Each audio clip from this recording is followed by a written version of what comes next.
Olá pessoal do oitavo ano, então chegando para mais uma aula. Hoje nós iremos abordar as questões dos recursos minerais existentes no continente americano. Então, muita atenção aí, peguem o positivo de vocês, abram na página de número 26 e vamos começar o nosso diálogo. Preparado para mais uma semana? Espero que sim. Ó galerinha, vou jogar aqui a projeção do nosso livro didático aqui na tela e juntos nós iremos fazer as nossas abordagens, beleza? Vem comigo, não perde tempo e vamos lá!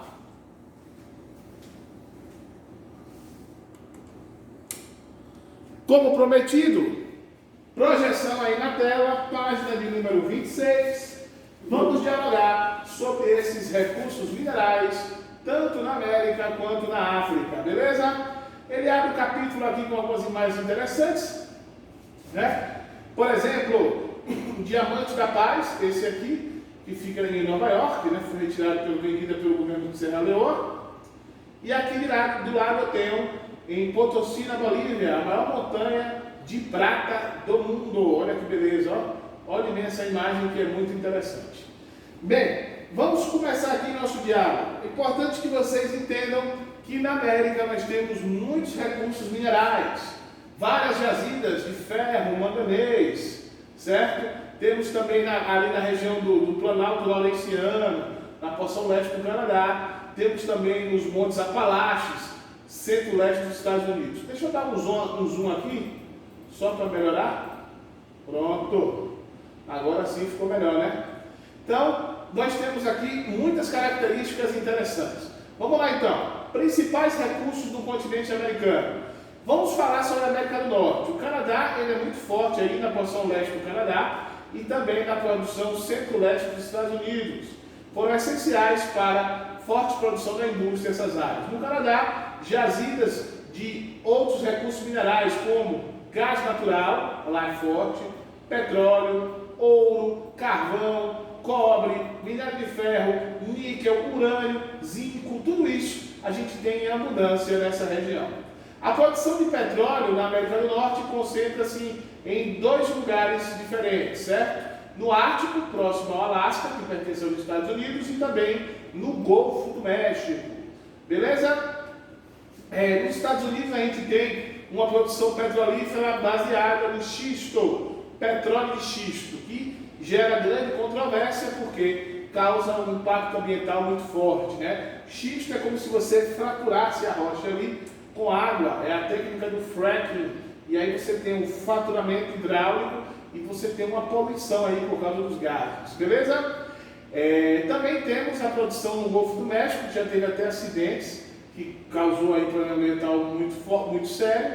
O México é um dos grandes exportadores de petróleo, faz parte tem uma importância muito grande para a economia mexicana, essa produção de petróleo, beleza?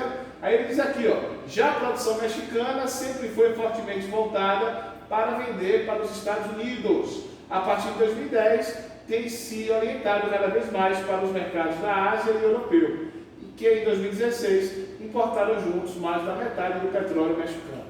Os recursos florestais também se destacam no Canadá. Por quê? Porque lá a gente vai encontrar as florestas de coníferas, então a gente vai ter a extração dessas coníferas para a produção de papel, e a tecnologia lá é muito forte. Só para vocês terem noção, isso aqui é um navio carregado aí, ó, das coníferas do Canadá para exportação. Então, isso aqui vai virar madeira, ou vai virar papel, ou até mesmo utilizar madeira para a produção aí de móveis e por aí vai. Bem, conforme vimos no capítulo anterior, a vegetação original da América Central é predominantemente composta por florestas equatoriais e tropicais e, consequentemente, teremos climas com grande umidade e também altas temperaturas. Assim, os países dessa região têm em comum a presença de florestas densas, portanto, e grandes árvores, que se mantêm verdes todo o ano. Notável a variedade de espécies como cipós, bambus, epífitas, mognos, madeira de leite, entre outras, certo? Em virtude da forte presença de floresta natural e a existência geral e escassa de recursos minerais nessa região, com algumas exceções, é claro, a exploração dos recursos florestais e vegetais é economicamente mais relevante que a produção de minérios. Por isso, atividades como a silvicultura, que é a utilização de plantar árvores para o corte e a agricultura de produtos como café, cana-de-açúcar e frutas, tem grande peso na economia desse país. A pesca e o turismo também são importantes atividades, pois todas estão relacionadas aos recursos naturais. Já que ele está falando de país tropical, ele está falando do central, mas eu vou dar aqui já uma adiantada sobre o Brasil. Dado muito importante aí, eu quero que vocês saibam que ano passado o nosso território desmatou muito a floresta amazônica. Nós perdemos por dia 2 campos de futebol, por dia, 2 campos de futebol desmatados no Brasil, na floresta. Então, o governo perdeu a mão aí do controle de preservar as florestas brasileiras e afrouxou as regras, as leis, e o desmatamento corre solto em nosso território. Inclusive, gente, nessa época de pandemia que nós estamos vivendo. Bem, voltando aqui à América Central, isso aqui tem um grande peso e o turismo também é muito forte, principalmente nas ilhas caribenhas. Beleza? Na região andina, ele já está falando aí da América do Sul, a gente tem grandes reservas de minérios, como é o caso do cobre, da prata, do zinco e outros. Países como o Equador, Chile, Peru e Bolívia contam com as consideráveis reservas de minérios, exploradas intensamente desde a época colonial. As condições de trabalho melhorou um pouco, porém ainda é ruim, certo? E, no entanto, a gente tem aí grandes problemas. Recentemente, no Chile, nós tivemos vários trabalhadores que ficaram presos vários dias dentro das minas no território chileno. Graças a Deus conseguiram ser socorridos com vida, mas ficaram muitos dias ali presos, certo? O Chile, como eu estou citando, é o maior exportador de cobre do planeta. Você tem uma cidade lá chamada Cobressal. Essa cidade ela foi fundada simplesmente porque existe petróleo, ou porque existe cobre. E daqui a uns anos, 2050, 2060, praticamente o cobre lá vai deixar de existir e a cidade também vai deixar de existir, porque ela está no meio do deserto. Ela só foi fundada para as pessoas poderem morar lá e extrair o cobre. Mais de 1/3 do consumo mundial do produto provém desse país, produzido em grande parte por empresas transnacionais estrangeiras. O país também explora recursos como o guano, acúmulos de excremento de aves utilizados como matéria-prima para fertilizante, e também o salitre, um tipo de sal mineral utilizado também como fertilizante ou mesmo como tempero na preparação de alimentos. A posição do Chile no topo da produção mundial dos minerais mencionados não se deu de maneira sempre pacífica. Por que então? Nós vamos ter aqui a Guerra do Pacífico, que engloba aqui o Chile, região da Bolívia, fronteira da Guerra do Pacífico aqui. Então, você tem que ficar ligado. Eu quero que vocês deem uma olhada nessa Guerra do Pacífico e vamos dialogar posteriormente. Beleza? Vamos falar agora um pouco mais da Bolívia. Aqui tem mineradores na Bolívia, em Potosí. Perceba que as condições de trabalho não são legais. Olha só, tá vendo? A qualidade de vida não é interessante, não. Por isso que é importante a gente estudar cada vez mais. Olha para cá. Na Bolívia, as exportações de minérios são a principal fonte de divisas externas do país. Portanto, é o que o país mais exporta. E a maior parte da produção se dá pela atuação de empresas transnacionais. Portanto, não são empresas estatais, Tem empresas transnacionais, são empresas muito grandes. Além da histórica produção de prata, que sempre ocorreu lá, cujo maior símbolo eram as minas de Cerro Rico, em Potosí, outros destaques são a produção de estanho e gás natural, que inclusive o Brasil compra da Bolívia. No sul do país, Salar de Uyuni, com uma paisagem que lembra de um lago congelado, é considerado o maior lago salgado. É o maior deserto de sal do mundo. Sal aí interessantíssimo. Além da exploração de sal, que tem um valor pequeno devido à grande quantidade disponível, o salar pode conter reservas significativas de um mineral que é utilizado nas baterias de celulares, computadores, é o lítio, e aqui tem um valor econômico interessante. No entanto, o Serviço Geológico dos Estados Unidos, a USGS, que é United States Geological Survey, não divulga dados sobre as reservas bolivianas, pois essas são tratadas como segredo de Estado pelo governo, certo? Equador e Venezuela são importantes produtores de petróleo. As reservas venezuelanas são as maiores do planeta. Venezuela, gente, faz parte da OPEP, só para vocês se ligarem. Eles são os únicos países americanos a integrar a OPEP, entidade plurinacional criada em 60, que é a Organização dos Países Exportadores de Petróleo, para controlar a produção de petróleo no mundo. Colômbia e Peru tendem a se sobressair, isso é Venezuela, viu? Equador e Venezuela. Colômbia e Peru tendem a se sobressair por outros recursos naturais, não minerais. Além de terem grandes extensões de terra pela floresta amazônica, a Colômbia apresenta solos e climas adequados para a produção de café. Um dos melhores cafés do mundo é o café colombiano, que tem os maiores preços no mercado internacional. E o Peru, por contar com condições específicas muito favoráveis nas áreas oceânicas, próximas da sua costa, é um dos maiores produtores de pescados, né? Peixes, mariscos e por aí vai. Essas condições acontecem por causa das movimentações das águas, que traz águas frias, cheias de nutrientes para a costa do Peru, e aí o Peru pode então explorar esses recursos aqui. Processo de ressurgência, esse gráficozinho aqui é bem interessante, muito fácil de entender, e a gente fala também um pouco sobre o El Niño, certo? Os dois países sul-americanos mais extensos, Brasil e Argentina, têm produções mais diversificadas de produtos minerais, especialmente no caso do Brasil, também florestais. Entre os recursos minerais e energéticos brasileiros mais explorados estão o ferro, o Brasil tem as maiores reservas de ferro do mundo, cobre, o Brasil também tem, manganês e o alumínio, além de óleos brutos de petróleo, e óleos brutos de petróleo. A Argentina tem notoriedade na produção de recursos energéticos, como gás natural e petróleo, embora também explore uma série de minerais importantes, como é o caso do chumbo, do estanho, zinco e outros aí por diante. Beleza? E agora a gente fala sobre os principais recursos no continente africano. Certo, galera? Vamos falar aqui um pouco sobre esses recursos minerais no continente africano. Bem, vocês vão pegar ali a página 5 do material de apoio de vocês, vocês vão ver que nesse material de apoio a gente encontra aí grandes jazidas existentes de minérios, petróleo também, principalmente no norte da África.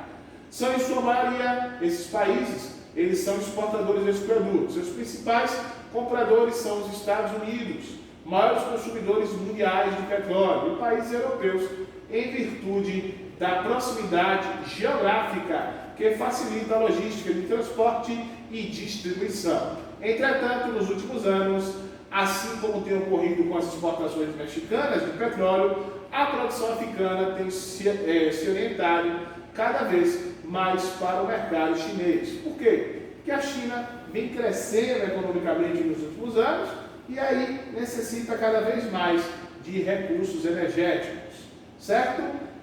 Assim, só se ligando aqui um pouquinho, assim, importante parcela da economia de países como a Argélia e Líbia, também membros da Organização dos Países Exportadores de Petróleo, provém da exportação de petróleo para países europeus, Estados Unidos e China.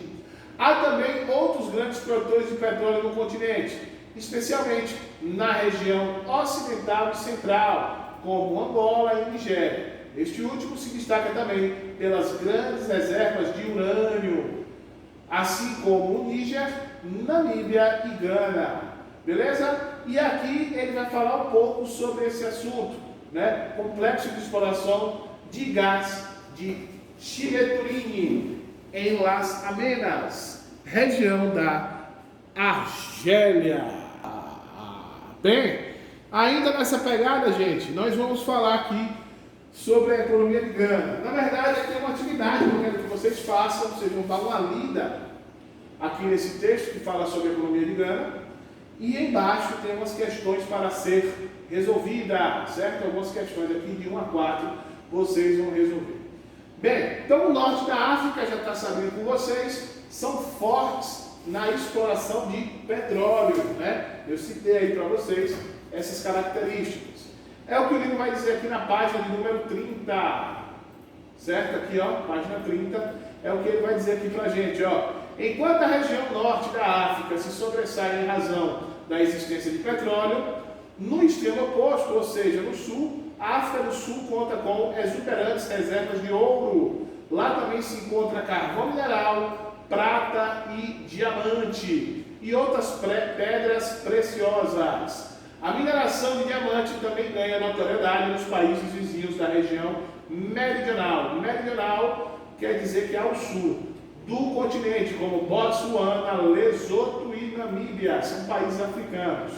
E em países mais distantes, como a República Democrática do Congo e Serra Leoa. Tem um filme aí que fala muito bem sobre os diamantes de Serra Leoa, é com Leonardo DiCaprio, vocês podem assistir, vale muito a pena, chama-se Diamante de Sangue, é um filme muito bom mesmo. Então anota aí, ó, Diamante de Sangue, assistam que vale a pena. Entre os recursos naturais no continente africano, também é preciso ressaltar a biodiversidade presente nas savanas. Lembre-se que no Brasil nós também temos savanas, na verdade, aqui a gente chama de cerrado. Nas selvas exóticas e repletas de espécies endêmicas, que só tem lá, e de Madagascar, na floresta equatorial existente no Vale do Congo. Esta apresenta vegetação com características similares à da Amazônia sul-americana, porém assenta-se sobre um relevo mais variado e acidentado. Floresta do Congo é a segunda maior floresta equatorial e tropical do mundo, superado somente pela floresta amazônica. É o habitat, por exemplo, de grandes gorilas. Segundo a WWF, que é o World Wide Fund of Nature, WWF, organização não governamental que visa a conservação da natureza, é aquela que tem um pano na frente que faz a propaganda. Dos anos 90 e 2000, cerca de 91 mil quilômetros de florestas foram devastados, colocando em risco a existência desses primatas, certo? A gente tem uma imagem desses primatas aqui embaixo, cadê? Eu estava procurando? Aqui, ó. Então aqui são os gorilas, perceba que eles são, né, descendentes aí do homem, são primatas, também se nota pelo rosto. É interessantíssimo, velho, bem legal mesmo estudar esse assunto.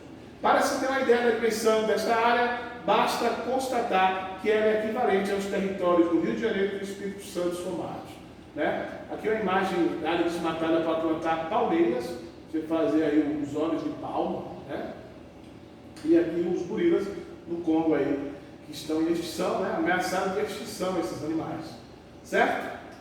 Bem, estamos chegando ao fim da nossa aula. A redução das áreas florestais acontece em virtude de diversos fatores: pressão demográfica decorrente do crescimento populacional, falta de planejamento na expansão das áreas de cultivo, extração de vegetação na ausência de outros materiais alternativos para sua exploração econômica direta e, por fim, o estímulo financeiro, representado pela concorrência internacional por matérias-primas. Esta, conforme vimos no capítulo anterior, acaba por se somar à pobreza geral da população como condições para que a mão de obra local seja explorada por empreendimentos clandestinos que se inserem no fluxo global do comércio de produtos eletrônicos, às vezes controlado até mesmo por grupos rebeldes. Embora a década de 2010 tenha registrado redução do desflorestamento no mundo, os dados ainda são alarmantes. Em 2010 e 2015, de acordo com a FAO, a África perdeu 2,8 milhões de hectares de florestas, enquanto a América do Sul a perda foi de 2 milhões de hectares. Lembro que aqui na América esse desmatamento aumentou, certo? Extração de cacau na costa do Marfim, está aqui, ó, as marfinesas aí, as marfinenses, né? Estão colhendo aí o cacau. Cacau, como vocês sabem, é produção de chocolate, né? Muito interessante. Bem, temos aqui uma atividade para ser feita, organiza as ideias e a gente finaliza então o nosso encontro de hoje. Obrigado pela atenção, pelo carinho de vocês Até o nosso próximo encontro. Dúvidas, podem me procurar no Zap. Estarei à disposição de vocês qualquer dia da semana. Beleza? Abraço de Titão e até a próxima. Fui!